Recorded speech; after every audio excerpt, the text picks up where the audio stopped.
Aloha! I'm Shari Tamashiro, and I want to introduce someone who is going to talk about collecting and preserving family memories. If you do not already know him, he is a professional storyteller. His name is Alton Takiyama-Chung. A lot of people think he is Chinese Japanese, but you are actually Korean Japanese. That's right. And you are going to offer some practical tips on how to collect family stories and preserve family memories for future generations. Now, you're wondering, why should you listen to this guy? He has almost 20 years of experience weaving together history and personal narrative. You've performed all over the world. You won some real high mucka mucka award when you first started out that I can't remember the name of. So Never you mind. somebody, yeah? At least I think I am anyway. I guess the question to start off with is, why talk story? Why collect the stories, these family stories? Well, I guess a lot of it is from my own background. See, I never really, my grandparents passed away when I was, a little child, like maybe 1 or 2 years old. One grandparent lived on until I was maybe about 4 or 5, but she had moved back to Japan, and I really didn't know them at all. When elders go, they take all their stories with them. And, if there's a break there, if people don't ask about or are not curious about the stories, then those family stories are not passed down to future generations. And they're just gone. There's a saying that, when an elder passes away, it's as if a library burns down. So, and collecting these stories are very simple. It's as simple as like turning on your cell phone, bringing up an app, and just asking a question. Because without these stories, with these family stories of where we're from or who we are, we forget. We have no perspective of what has passed before us and where we need to be going. And when stories are talked and spoken in the family, and children start repeating these stories, it improves their reading skills, their writing skills, and by just telling the stories, their oral presentation skills. These are all things that are very important in our own education and growing up. And in doing so, they reclaim part of who they are. And so by telling these family stories and keeping them alive, we remember who we are, where we're from, and these stories connect generations. I think when you say that, we have a habit of kind of just putting people into categories like mom, dad, grandpa, aunt, uncle, and we don't think of them as having their own stories. And I would think that in collecting their stories, you have a deeper understanding of who they are and just what they experienced. And that in turn guides you, right? Certainly, I think when speaking, you're speaking to an elder uncle or an elder aunt, all we know is the now and what we remember growing up. We don't realize or remember that, hey, at one time they were as young as us. They were kids growing up too. They had their own lives and their own things that they struggled against, like we do, in our generation. So being curious and asking those questions, what was it like when you were a kid? What was it like growing up? Somehow we find out the struggles that they went through are maybe very similar to the struggles that were going on today. And I think that these stories, as you collect all the details and the pieces and put them all together, they do make some fascinating stories. And you are going to bless us with one of your family stories, the Great Rubber Band War. What I'll do is I'll go and perform the story, and then we'll talk about the story behind this story, how I even came about creating this story. So this is something I call the Great Rubber Band War. Excuse me. Hey, how's it? Welcome to Waipahu, Hawaii. Hey, this is where I went grow up. Now I'm going to tell you the story of the Great Rubber Band War. Garen's Barbarians. Honest promise, this one true story. I no kid you. My name's Te Tonhan. At least that's the name my parents gave me. But when I was in second grade, 1934, we get one haole teacher from the mainland. Now, inside the classroom, we get Japanese, Chinese, Filipino, Korean kids all mixed up inside. Haole teacher from the mainland, Caucasian teacher, cannot pronounce our names. So she gave us special piece of paper. Tell them, take them home. Tell your parents, give you Haole name. I don't like forget, so I picked the paper, I put them up, put them in my pocket. I took them home. I forget, show them to my parents. The next morning, everybody got the piece of paper. The teacher go, okay, from now on, Yoshino, you're Judith. And from now on, Saburo, you're James. And she come to me. Where your paper? I don't know. What Haole name you like to be called? I don't know. My mind stayed blank. I don't know what to be called. Then I remember the story the teacher told us a couple 3 weeks ago about the archer. The guy shot the arrow into the apple off the top of his son's head. William. I like to be called William. So that's how I got the name, William. Now, my dad worked for the sugarcane company, yeah?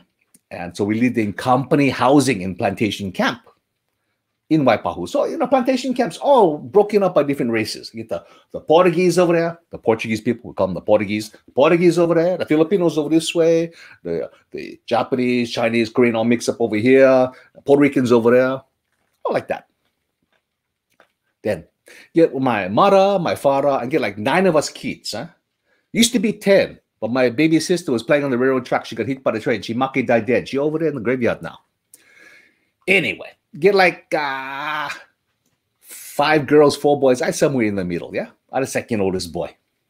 Now, plantation house means that you get wooden walls and corrugated iron roof. That means when rain, noisy. But when you hear that sound, it means you get the empty shoyu bottles, the buckets, big jars, anything. You start filling them up with water from the tap. Because the water for the camp comes from the pump house up in the mountains. That's pumped coming from the mountain stream. Yeah? When rain, all the dirt, all the pilau stuff, all the dirty stuff get washed into the stream. If the guy who's running the pump house doesn't get up there in time to shut down the pumps, all that dirty water gets sucked up and put into the water tank. Take a long time for all that stuff to settle out and all the bad water get flowed out. In the meantime, what you're going to be drinking is what you're filling up right now. Now, up there where the pump house is on the mountain stream, good swimming hole. We always tell the guys up there, hey, you got to make number 1. Go downstream. You got to make number 2. Go in the bushes. Now, in this plantation camp, we get communal laundry area. Company, 55-gallon drums. Cut them in half. And then you got to wash clothes. You put half of the 55-gallon drum on top of this metal stand. You build a fire. You get firewood. You build a fire underneath. Make the water hot. You put the detergent, the soap inside, you put all the dirty clothes inside, and you get the laundry stick and you stir them up. You stir them up. You stir them up. And when enough clean, you get the other half of the 55-gallon drum, fill them up with cold water. And you pick up the laundry and you put them in the cold water and you stir them up. Stir them up. And you pick them up from the cold water, you put them up this table, and you whack them with a stick. Why? I don't know. But that's what my mom used to do. Growing up in the country, we had good time. We'd go hiking, explore the hills, the valley, the gulch. And we go look for lilikoi, passion fruit, and fresh guava. Tell you what, nothing can beat fresh guava. Woo! Oh no. But you got to be careful. No can eat too much fresh guava. You do. Hard for make number 2, I'm telling you. Anyway, with all these kids, we have to go work to help support the family. So every Saturday, I put on my heavy jeans. I put on the palaka shirt, the heavy cotton shirt, look like a tablecloth, yeah? And then we put on the denim apron. And we put on these big, heavy gloves. And then we put on the big straw hat. Okay. The gloves, the apron, the palaka shirt, the heavy jeans to protect you from the pokies, from the pineapple, and the big hat to protect you from the sun. 8 hours a day, every Saturday, pick pineapple, pick pineapple. And then, come the end of the month, everybody start looking for a payman's car. Yeah, different times, you see. Now, if everybody know who the payman's car, he in trouble. But back then, everybody just sit there, wait. And he see him come, and he come into the camp, and he open up a trunk. Inside the trunk, get all these boxes labeled K1, K2, K3. He say, look around, where am I? K5. Okay, he pull out the K5 box. He open up his folding little card table, his little stool, put on the box. Okay, he open for business. Everybody line up. Brrr. You walk up, you show him your bongo. It's a metal disc, it has your number on top. You show him the number, he look up the number, he ask your name. You give him the name match the name on the envelope, he hand you the envelope. Cash money. Woohoo! I take my money. I get paid a lot. Oh, after working, every Saturday for a month, I get paid maybe $20. I grab my money, I go running down home. I'm running home. And I give my pay to my mom. And she give me a whole quarter. Whoo! I happy up. I laughing. I'm running outside my house. My best friend Minoru, who live across the way, he get his quarter. He goes laughing too. Both of us say, running down the road, we laughing like crazy. Because down the road is a little store. They sell canned goods and kitchen stuff. But most important, small house, the most important thing this little store sell was candy and soda. We laughing, we running down the road. The old man run the store, look outside, see us coming. He reached into the cooler, pull out 2 ice cold Royal Crown Colas. He reached up to the shelf, put out 2 Big Hunk candy bars. Big Hunk was the biggest candy bar you get for 5 cents. RC Cola, 5 cents. Woo! We sit down outside the store, we drinking our RC Cola, we eating the Big Hunk candy bar. That's living. But I don't like eat the candy bar all one time. So I only eat half. I fold them up, put them inside my pocket. Sometimes I forget inside my pocket. That is until my mom throw my dirty clothes inside the hot water with all the other clothes. That candy bar melt go all over the clothes. That's when my mom come after me with the laundry stick. Now, I never learned how to run fast, not to remember, not to put the half-eaten candy bar inside my pocket. What I did learn was to run fast. Every time my mom came after me with the laundry stick. Now, sometimes, with summertime, we never have to go to school. Yeah? So all of us kids, we meet in the scrapyard for a great rubber band war. Okay? Now, we never, us guys, we are poor. And so we would have our gang. You get the Japanese and Korean kids all mixed up. We of our families, we work in the field. So we call ourselves the field gang. Yeah? Now, the Portuguese kids, all their parents, they work in irrigation and in the pump house. So they call themselves the pump house gang. And summertime, like I said, the field gang and the pump house gang, we meet in the scrapyard for a great rubber band war. Now, first of all, to have rubber band war, you got to have rubber band gun. So you get a piece of wood about this long. And then you get another piece of wood, make gun stock, nail them together. Okay, you get your gun now. You get a rubber band, you put them on top of the piece of stick, you pull them back as far as you can, and you mark them. You make a couple notches. And then you pull the rubber band, you put them into the notches, put your thumb on top. And you shoot, you roll your thumb, and rubber band shoots out. Now, back then, we never have money for rubber bands. But back then, all the cars ran on this thing called inner tubes. Now, inner tubes held the air, and after a while get puncture, and they patch them, but sometimes get too many punctures, cannot patch anymore. And so the guys at the gasoline station throw them away. That's when us kids standing right there. You pick them up, you carry them home, put them over your neck. Bad idea. All the black stuff get into your clothes.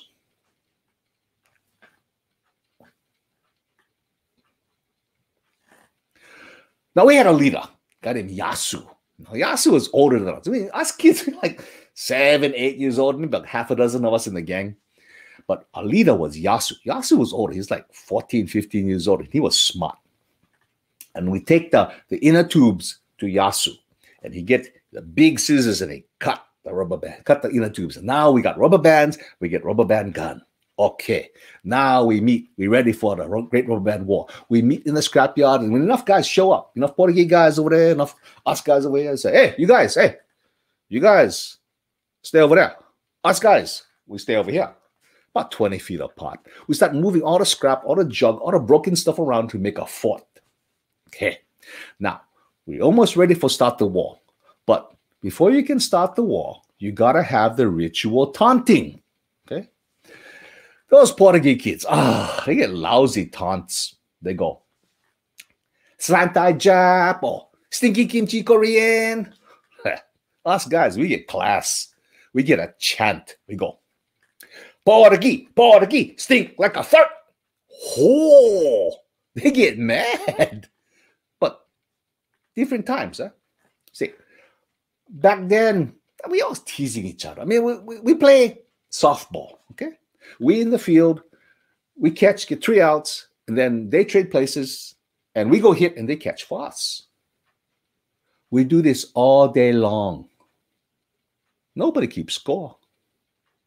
Nobody care. We playing, and we know we playing. Different times. Okay, so the ritual taunting out of the way. They raise the red flag. We raise the red flag. Okay, now war. And we start shooting each other with rubber bands. But who saw, you get hit in the head, especially with those rubber bands. But again, different times. This was before OSHA, before self-esteem, all that kind of stuff. See? But us guys, we get smart after a while. We get cardboard boxes. We cut out eye holes. We put them on top of our heads. And so all these kids running around the scrapyard, shooting each other with rubber bands with these cardboard boxes on top of their head with eye holes. Now, after a while, you run out of rubber bands. And so you wave the white flag. They wave the white flag. Okay, truce. Everybody go running outside the fort, grab all the rubber bands you can, and run back inside your fort. You don't like being the last guy stuck out there. Because you last guy stuck out there, they wave the red flag. Oh, you sitting duck. So every now and then, this pump house gang, they come running from behind their fort, across no man's land, and come behind our fort and start shooting us point blank. I mean, we try to shoot them, but hard to hit moving target. Huh? They always come out, they're always blasting us inside of our own fort. Yasu's watching all this. Yasu get idea. He put a nail in the front part of his gun, tie a string, lay it on top of his barrel. He got 7 notches, put 7 rubber bands on top that string, and he sit there and wait in the back of the fort. Sure enough, here come the Portuguese kids. They come running outside their fort. He wait till the last guy cleared the fort. Everyone's all standing in no man's land, running toward our side. Yasu step out. They look up. Oh, sitting duck. They all take aim at him. That's when Yasu pull the string. 7 rubber bands go, and they go, wah! But that time we yelling, we cheering. It's been almost 80 years since the field gang began to be known as the machine gun gang.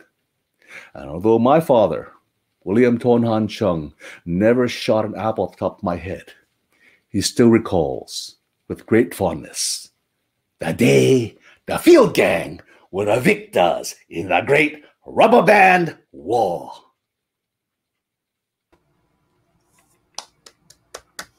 I think it's hard performing with no audience to give you cues, so good job. Well, it's one of those skills which we've had to learn since this whole pandemic thing. I just assume that there's someone sitting on the other side of my camera and I'm telling the story just to you. So I appreciate that. So I really like this story because, the first time I heard it, I didn't realize it was your father's story. And how long did it take you to get enough details to create this story, from your father? So here's the story behind that story. He gave me a vignette, just a little thing. Said, Yasu, he was our leader and of this gang, and we used to fight each other in Great Rubber Band War. That was it. That's all I heard. And I began asking questions. What about this? Who was Yasu? And what was this rubber band war stuff? And what I got was a series of vignette, a string of pearls is what I called it. And it took me 3 months of asking my dad all kinds of questions every now and then, just asking him questions. Because, you know, he'd think about it for a while and he'd come up with something and then we'd go on to something else. And I asked him another little question every now and then. So, of course, for 3 months, I just keep asking details and try fleshing out what this looked like. That's when I got at least the outline of the story. And then I filled it in with research from, you know, I have a great interest in plantation stories, just because, you know, this certainly was very important to my family, and I think the plantation, that slice of life is gone now. But I think most families or people in Hawaii has somehow some connection to the plantations, and so that was my interest. And so from other library sources, internet sources, other family stories that I knew, and other oral history interviews that I conducted with other elders of that plantation era, I began to fill in some details here and there.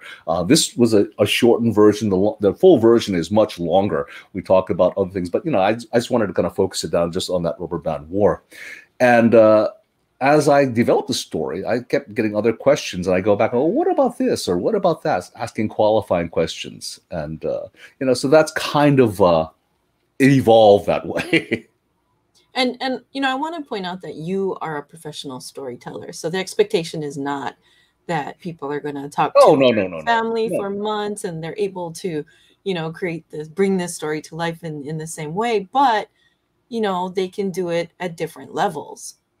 And the whole point is just getting the person's story, like I said, getting them recorded, and maybe not for you because you know these people, but maybe for your children or your children's children, something to pass down for future generations.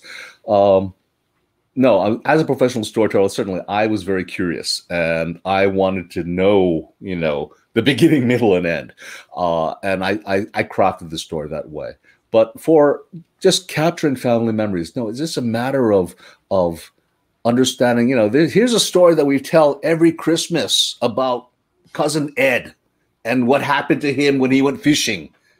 And it's just capturing those details and getting the backstory of what happened. The biggest point is that it's not what you would call an epic story. No, it's definitely a quiet story, but it is very much, you know, a glimpse into your father's life. And in that glimpse, you know, I find myself thinking about how he had to have an English name, you know, and that hopefully can open up more questions like, wait, why did he have to have an English name? You know, and maybe people don't think about the fact that maybe the Caucasian teacher couldn't pronounce his real name, and so forced a lot of them to pick a English name because it was more convenient for them. And that is very true. And that is something that, you know, I slipped it into the story. But to me, that was absolutely shocking. Like, oh my goodness, this is not your real name. In fact, my mother, her name, you know, was changed, and she used her Caucasian English name for most of her life until she was 68, and she finally legally changed it to that, because, you know, her name was, you know, legally was something else. And I found that, you know, when I realized that this was going on, it really kind of rocked me a little bit. And I wanted people to understand, you know, why they did this name change, and that it was very common. And so I just kind of slipped it in there just to kind of just let people know that, yeah, this is not usual. Yeah, and even just the details of plantation camp life, you know, the bongo number, child labor, you know, or a glimpse into what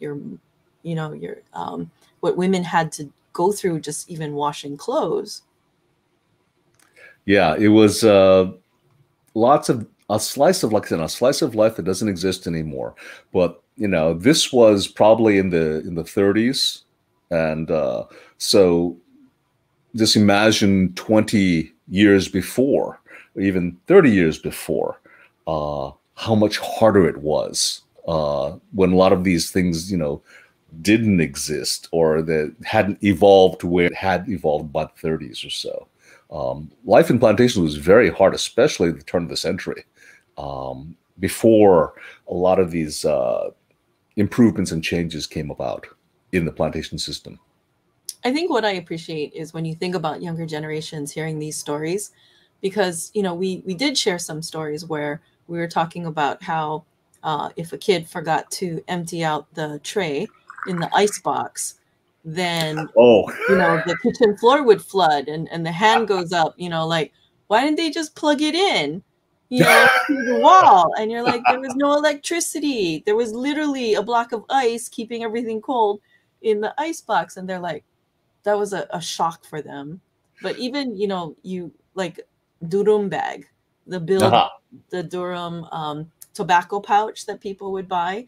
They used to tie it around the faucet, and it would catch the sediment and the rocks coming out. And the kids are like, I don't understand. Why are there rocks in the water? And, the explanation like you gave in the story about what happens with the sediment and things like that not settling down. And it is a glimpse into a life that doesn't exist and the difficulty of that life. But, your father didn't give you all those details, I'm guessing. That's where you had to do research, maybe look for other sources of information to back it up or fill in Yeah. details. And that was just my own curiosity following along those things. But I did remember my mom telling me that the durum bag is not only rocks and dirt, but also the insect larvae, the wigglers, as she used to call it, the mosquito larvae. You didn't want to drink those things. And so that bag caught and filtered the water from all that stuff. Again, a slice of life that doesn't exist anymore. But everyone through that generation, this was commonplace. So if somebody were to want to start collecting information from family members or friends or just people that they know in their community, what are some tips that you can give them on starting to collect the story?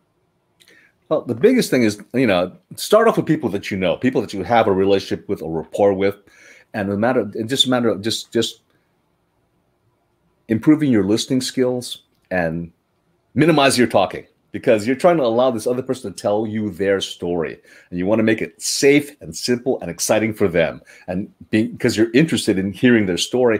And for a lot of these people, they have their stories, but for someone to go and show interest and want to know what it was like for them growing up, for them to share of themselves, that is an excitement for them. And so your job is to help the interviewee be the best that they can and share a very significant parts of their lives, and bring out their best in their stories. So, if you know the person, great, then you've got a rapport. If you don't, if you kind of know the person, like he's a distant cousin or something like that, or someone in the community that you don't really know that well, but you kind of seen around, get to know them, gather some background information, I guess, talk about your interests and your reasons why you want to interview them. And, why are you sincerely interested? What is your passion for these things? What are you trying to do? And if you need to go and, you want to amass these things into a collection of stories for your family or for the community, then, you have to go and make sure you got the right permissions from these people to allow them to do that. Let them know what you're going to do with this information. And, again, So I think the major point is to listen, let them talk. You should not be talking and interrupting. That's really hard. Yeah. Because as Americans, we want to fill in all the silences. But when you're conducting these interviews, you've got to give them a chance to sit and think. So you give them an open-ended question. What was it like? What did you do for fun as a kid? And you sit and wait. You've asked the question and you sit and wait.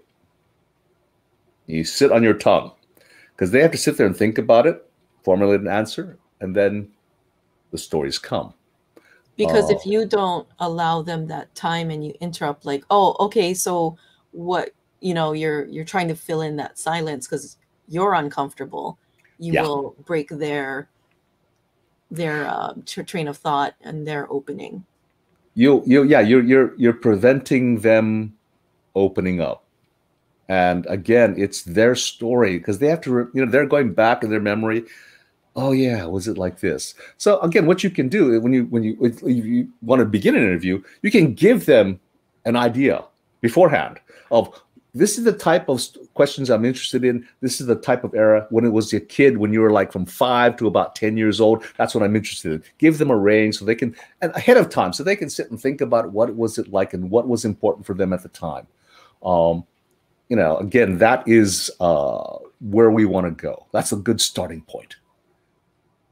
I think that's actually critical, is that you really convey that you are genuinely interested in collecting that information, because, a lot of people, especially Asian or Japanese, will be all like, oh, no, no, no, no, no one will be interested in my story.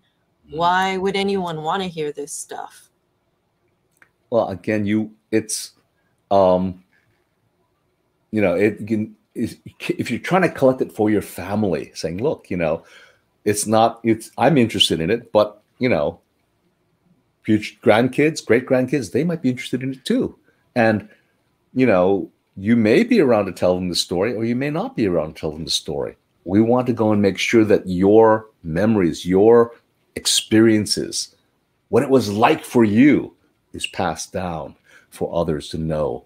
And part of that is again, making them comfortable, making them feel safe, stimulating so that they validating them and saying, yeah, your story is your story, and I think it's important, and I don't know it, and I want to know it.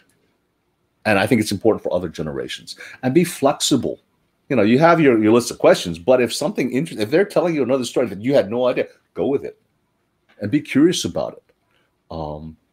Don't be so rigid that you have to follow your list of questions, that you will miss a detour that might take you to a treasure.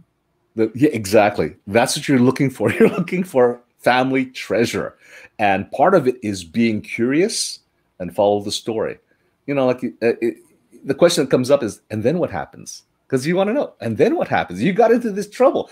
And then what happened? How did you get out of it? Why did they do that? Why did the guy chase you like that? Who was this guy? But again, allow them to go and to say, and then, when they come to a stopping point, wait for 3 to 5 seconds to make sure that they've ended, then ask your next question, or ask a qualifying question just to make sure you understand all the details. Again, it's a discipline of asking the question and being quiet and listening. And I think, going back a step, one important thing is that if somebody tells you no, they don't want to tell their story, that's not set in stone. I've had people tell me, no, no, no, I don't want to share this, for years. And then out of the blue, they'll say, oh, I want to share my story now. So I do think, obviously you don't want to be a stalker, but, but I also don't think that you should be so just only limited to like one question. Oh, he told me no, I'm never going to ask again. I think, it's always checking to see how the temperature of the water is, and if the timing has changed anything, and, keep trying, but not in a stalker way. Right. When I first started even contemplating some of these stories, my first historic story was the story of the 100th Battalion, 442nd Regimental Combat Team. I had a close friend of the family who I called an uncle, who was a sergeant in E Company. And when I got the idea, I wanted to tell this story, I called him up and said, hey, I knew you were a sergeant in E Company. I want to interview you. I want to go and tell the story. And he told me, no. It's been 60 years. I'm still trying to forget. I said, okay, backed off. And then I, created the story, and I was performing it for the 442nd for their reunion, and the 65th reunion of 442nd. And I'm preparing to go on stage, getting things ready. And he comes up to me. He says, oh, yeah, Hill 140. I was at Hill 140. I looked at him and said, Ted Tonoy won the Medal of Honor at Hill 140. He said, yeah. You see this ankle? It's also a little shorter than the other. I was hit in the ankle. I got evac'd out, so I missed all that lost battalion stuff. And he goes off and talks to his friends. His wife, my aunt, sits there and says, I've been married to that man for 55 years. This is the first I've ever heard of any of this stuff. So a lot of these stories are closely held, but right time, showing interest, knowing that you're interested in this stuff, it comes out sometimes. I have to say, though, that sometimes the wives know more than the husband does, because I've done interviews where the vet has no memory of stuff, and the wife is just piping in, filling in the details. And so sometimes I like having the wife there just because they can remember details that have long been forgotten? It's a two-edged sword. Yeah. Because sometimes, as my brother keeps joking with me, someone will say, "Yeah, it wasn't like that." And you go, "Wait a minute, what happened? What happened?" So lots of times I would like to go, if there are two, I would like to interview the husband first by himself, and then I would interview the wife by herself, and then look to see where the incongruities are, and then go back and ask qualifying questions. That way I get complete story on one side, a complete story on the other side, and see where the disconnects may be, and try and clear those up as best I can. There's some questions in the chat. Have I ever tried to get stories from someone who has memory issues and dementia? That is a difficult place to go, in that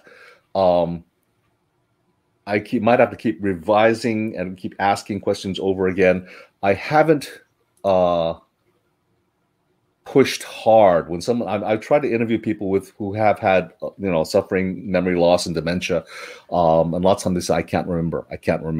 I say, okay, I'm back off. It takes a gentle touch to know when to back off and come back in, or maybe come at it from another direction. I think the other thing I would do is not fault them, saying, no, I'm having memory problems. Oh, no, you're not the only one. I have memory problems too. It's okay, tell me what you do remember, or coming at it from another direction and ask more factual questions, and then get back to the feeling questions and what it was like, and keying in on the little details. Sometimes keying in on details. You said you always carry this blue bag. What did the blue bag look like? And why was it important to you? And that may be a key into other memories, because that's how we kind of remember. We remember things organically, and one memory might lead to another memory, eventually get to where you want to go. It's a lot more patience and a lot more puzzle solving. But I think it's timing possible too. I think that one day they will not be in a good mood. Another day they'll be perfect, or the memory will be really strong, right? Yes. They go in and out sometimes, and sometimes they remember, and sometimes they don't want to remember. If they don't want to remember, I never push. I said, okay, fine. That's, for whatever reason that memory stirs up things. I don't want to make you uncomfortable. I don't want to make you feel unsafe. And then we move on. So there's another question. How do you record the stories and keep them organized? Aha. Okay. That's a whole next section. And we can go there real quick. Recording. You've got cell phones. These are little computers with videos and all kinds of stuff. Just about everyone has them. There are all kinds of recording apps. There are all kinds of video apps. There's digital recorders. There are video cameras, and there is the computer. So lots of times I will get permission to make sure I have permission to record things, and I'll turn on my recorders before I even walk in the door, before I even start the interview. So they just put it on the table, let it run, forget about it. If I'm doing digital, if I set up a camera shooting over my shoulder at the person, focused on them, then I just turn it on, let it run, and just have a conversation with them. It just fades into the background. But you got to keep track of how long your device will record. Well, if again, your interview runs long, right? It's knowing your devices. Okay, like some iPhones will only record 15 minutes at a time, or whatever it is, or make sure that you have enough memory in your device to go and take on how long the length of the interview is. Lots of times, and battery too. Yeah, those are all things. Lots of times I always put in fresh batteries. If when I used to use a digital recorder, I always use fresh batteries. So video camera, I always plugged it into the wall. I would also make sure that I had plenty of memory to go and do things, or I would take breaks. This schedule, get to a stopping point every half an hour, and I'd swap out tapes, or I'd make sure I'd stop it, create a new file, and go again. Just depends upon how you want to capture all of it. The whole idea is to capture it and make it invisible to the person. Like you're just having a conversation, and you're still capturing the information. Once you've gotten all that information, yes, I would definitely code them with the date, the time, and who you're interviewing, and I would make multiple backups. Hard disks on computers fail. External hard disks fail. Even solid state drives fail. I'd back it up if it's really important to you. A couple places, even put it up in the cloud. Those are probably the safest thing you can do. One device may fail, but you still have a backup of the backup. So this is true about anything in computers, any kind of computer files. That's your best way to go. Let's see. So there's a question about your first name. My first name, yes. It's an unusual first name. Did you ever ask your parents how they chose that name for you? Yeah, out of a book. It's true. It came out of a book. They wouldn't name me. my dad said, "What about Adrian?" And my mom said, "No. I know an Adrian. He's a real rascal. Let's not name him Adrian. What about this name?" It said Alton. And they looked up the name. You know, it's Middle English. It means landowner or squire. They said, "We don't know anyone named Alton. That's his name." At least that's the story I was told anyway. What else do we have? There's a question. Your storytelling niche is history and personal narratives. Do you ever write and perform purely fictional stories? Yes. I mean, I run the gambit. In fact, tomorrow night, Story Space. It's something on the East Coast. I think it's free.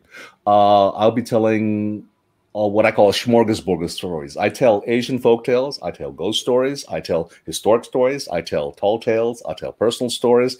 So yeah, I'm going to be giving one of each tomorrow night. Storyspace.org or .com, I forget what. It's based on the East Coast. We start at... That's where you should just say follow you on Facebook or... Yeah, okay, something like that. I should put something blah, up blah, there. blah. Anyway, don't like list the individual thing. Just say follow my page, and you will see every event that I'm going to be doing. Yeah, if I get my act together and put it out there, I should do that.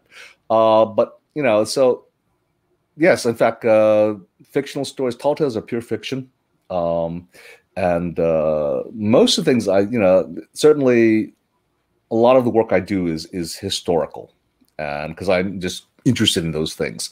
I do a lot of folktales, Asian folktales, and ghost stories. Ghost stories, I try to, again, do the research and try to go and base them on factual as opposed to something that's pure hearsay. But I have done, like all my tall tales or just, whole cloth. I'm just creating this on a whole cloth and letting you know that, yeah, this is, as you go along, you realize that, no, this can't possibly be true. So again, it's a matter of different disciplines and styles and just being able to make sure that, because wherever I go, there are different requirements. People want different types of stories. And so I have to make sure that I have those in my quiver so I can go and deliver what the audience wants. I have to say, though, that, you have a passion for ghost stories, obake tales. That's when I got my starts. And you tell, like you said, a variety of different stories, but you, I think, are unusual in that you are able to take these historical stories, do a ton of research on it, and take all of that information, weave it into a personal narrative. And I don't know many storytellers that do it to the extent that you do. And so I think that's what sets you apart from a lot of storytellers. And, I've told you in the past that, to me, in my mind, you're kind of like those old time bards, where before television, before radio, and all that kind of thing, you had these wandering bards that would go around. They would be telling the news, they would be telling the historic tales, but lessons were tied into it and things like that. And I appreciate that you make all that extra effort. So even in telling obake stories, you're doing the research behind it to make sure that you're telling it correctly or, doing it with respect and justice. And I think that came from Glenn Grant, right? It did. And I guess that's my training is as an oceanographer. I'm a scientist. And so that's the reason why I really delve into the research, because I'm curious. I want to know. And I want to make sure that, and what I got from working with Glenn Grant was really making sure that I'm being true to the story and that I'm telling it in a good way as I receive the story. So I really do my best to try and know as much as I can about the story and about the story behind the story, so that when people ask questions, or when I'm performing the story, I'm doing it as best as I can, the truest way that the story was originally intended. I don't try to go and make it super, more than what the tale really wants to be. I mean, I don't add anything to the story as much, because I think the stories speak for themselves, and especially when you're dealing with other people's stories, and especially ghost stories, I really try to go and stay as close as I can to the way that I receive the story. Just again, it all comes down to respect for the people, respect for the story, and the people who the story is about. And really fast, for those who don't know, can you briefly explain who Glenn Grant was? Oh, I'm sorry. Yes, Glenn Grant was a historian, and he collected the weird and strange stories from Hawaii for over 30 years. He was a professor at KCC at UH, as well as the vice chancellor over at Tokai International University. He had a small shop in Mo'ilili called The Haunt, and he used to lead walking ghost tours. So he kind of ushered in the fascination Hawaii has with obake stories. I think that he certainly compiled it. Growing up, I remember everybody had ghost stories, and everyone would tell them occasionally, whenever you get together. But he actually collected them and published them. And he had his own, he did theatrical works. He also had his own radio show on KCCN for years. And where he'd go and tell local stories. People would call in and contribute stories and things like that. So he was really, and he had a photographic memory. So he had this amazing encyclopedic knowledge of not only the folk tales, the history, as well as the strange tales of Hawaii. And he could perform them. And again, he was able to go and tap into that and publish them and make it more popular and spreading the tales that way. So I think that was his. I went to a number of his performances. He wasn't the smoothest performer, but I felt like he was the most passionate. You could really feel his just obsession with these stories come out in his storytelling. And I think that shouldn't stop anyone from wanting to share stories. No. Feeling like I'm the smoothest, or I can act, or I can I have a very mobile face that can convey emotion. It's just like, tell the story, right? Respect the story. Yeah, and again, when you're collecting family stories, these are your family stories, and it doesn't matter if you're going to be telling them amongst the family and keeping the family and the memory alive of these people, making your ancestors come alive for generations who may not know them. And I guess that's one of my passions, and I really want to communicate that to people, saying it doesn't have to be perfect. It just has to be your family stories. I don't have a lot of family stories because I didn't know my grandparents. I know of them from other relatives, but most of my aunts and uncles are gone now, and so I have a passion for people to preserve their own family stories because I know what it's like not to have them. There's another question that says that, do I make a living by this? Yes, I am a full-time professional storyteller. I did it part-time for many, many years, but I've been full-time telling this as my job for the last 6 years. Probably been a little tougher during the pandemic, but. Well, again, it was a pivot. It was a challenge, and the technology is here. Zoom is amazing in that if let's say you have relatives in another city, if they can get on Zoom, and if you can get them on Zoom, you can just hit that record function, and as long as there's good lighting and the sound is good, you can capture that. You can capture the conversation you're having and the stories in your family. And again, save it as a file, you can save it to the cloud, save it to your computer. There are all kinds of ways. I mean, there are all kinds of tutorials on how to do this, and it's so easy right now. But certainly during the pandemic, I didn't know anything about this. I didn't know about video editing. I didn't know anything about getting the right equipment of what I needed. But slowly but surely, School of Hard Knocks, we figured it out. And so now we can do this. I'm sitting in, near Portland, Oregon right now, talking to you in Hawaii, being courted by someone in Seattle. This is kind of amazing. And we're having this real life conversation. We're talking to people all over the country, maybe all over the world. So jumping back to stories, though. Yes. I think that when people want to collect family stories, I think that they do have to be aware of the time period that the person grew up in or lived in, whether it's plantation or the war, because I found that if you just ask too broad a question, tell me about the war, it doesn't work. Yeah. And yeah.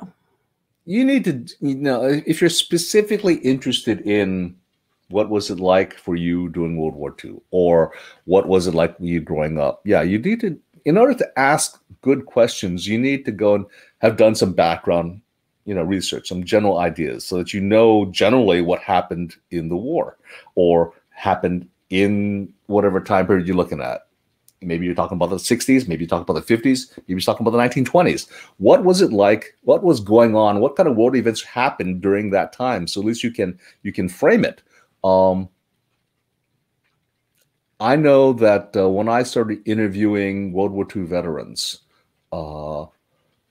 especially people I didn't know, we'd do a little dance. We'd sit down, we'd start the interview, and they start asking me some questions, and I answer the questions, I ask some questions, and some general questions. And once they finally figured out that, yes, I was very serious. Yes, I was I was passionate about this stuff. And yes, I had done my research and I knew what was going on and what that meant. You can tell that when someone asks you the questions, and you can figure out, oh yeah, this person really knows, at least has an understanding of what it was like for me at that time.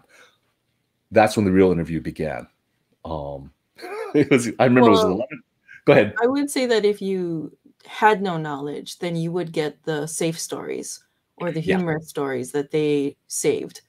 And that's most of the stories that they would tell. There were a lot of stories they would not tell unless they trusted you or felt that there was a genuine interest. I mean, too many times I heard kids or grandkids say grandpa, father wouldn't talk about the war. But then you would have the veteran themselves say, my kids are not interested. So there's a huge gap in between these two statements. And I think it was they didn't know what question to ask, and they didn't do the research so that they could be a little more specific and kind of dig a little deeper to get more than just the sanitized, humorous, or clean stories that they were willing to share majority of the time. And there's nothing wrong with collecting the humorous and clean stories. But, if you really want to understand who this person really was, what it was really like for them, you do need to do a little deeper and show interest and be patient. Again, they will, when they realize that you are very interested and that you want to know, then they say, okay, yeah, I'll tell you what it was really like. And then you get to the feelings. So you get to, ask those sensory questions. What did it smell like in the morning when you got up and had to go and do all this work? Or, you said you worked all day and the sun was really hot, but how did it feel at the end of the day? You get that dust on you and that sweat and you still had to go home and do all the chores at home. What was that like? How did you persevere through that? Or else, you're raising rabbits, and you're selling them. And then mom says, oh, we need rabbit for dinner tonight. And you got to clean and dress this thing and you got to bring it home for dinner. How can you do that? How can you eat that? This rabbit that you raised all this time. What were your feelings? Those types of things get you down to that other level of, what kind of things, was really cooking for them and understanding their feelings and, what did it sound like? What did it smell like? What did what did you see? What did you hear? Those types of things really ground the story and make it real, and shows that, you were really interested in what that whole experience was all about. Which is actually tough to get out of people. It is. And You have another question. You have such a great voice. Have you ever done any voiceover work for radio or TV? I have. I have recorded an audio book. I have done some voiceovers for some World War II specials on local Hawaii stations. I have done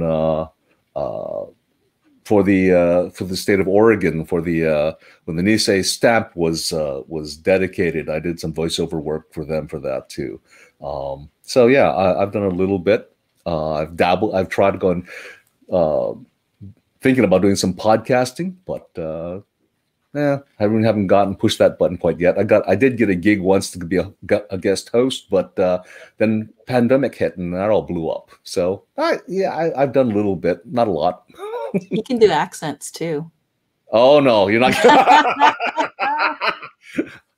Oh, this is Shari's favorite question. This is I amuse myself sometimes. Hey, Alton, can you do some pigeon, please? Do some pigeon. What do you mean? You talk like this all the time. I don't talk like this all the time. I'm a good guy, not like you. Hey. Japanese. Oh, so desu ne. Yes, of course.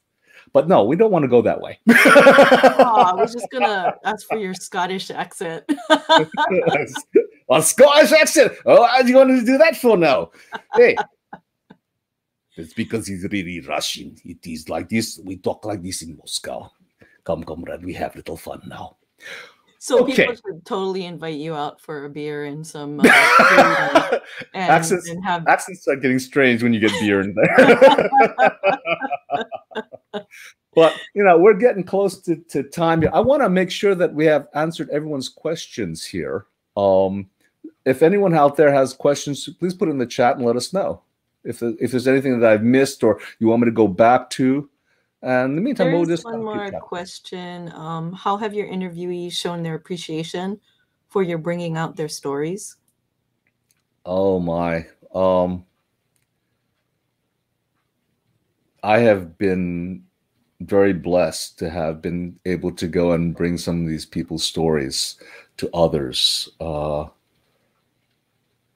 think one of the highest compliments that I've ever been paid was that after one of these gentlemen passed away, they took my recording. I created a DVD story, and they played me telling his story at his funeral, and that really touched me.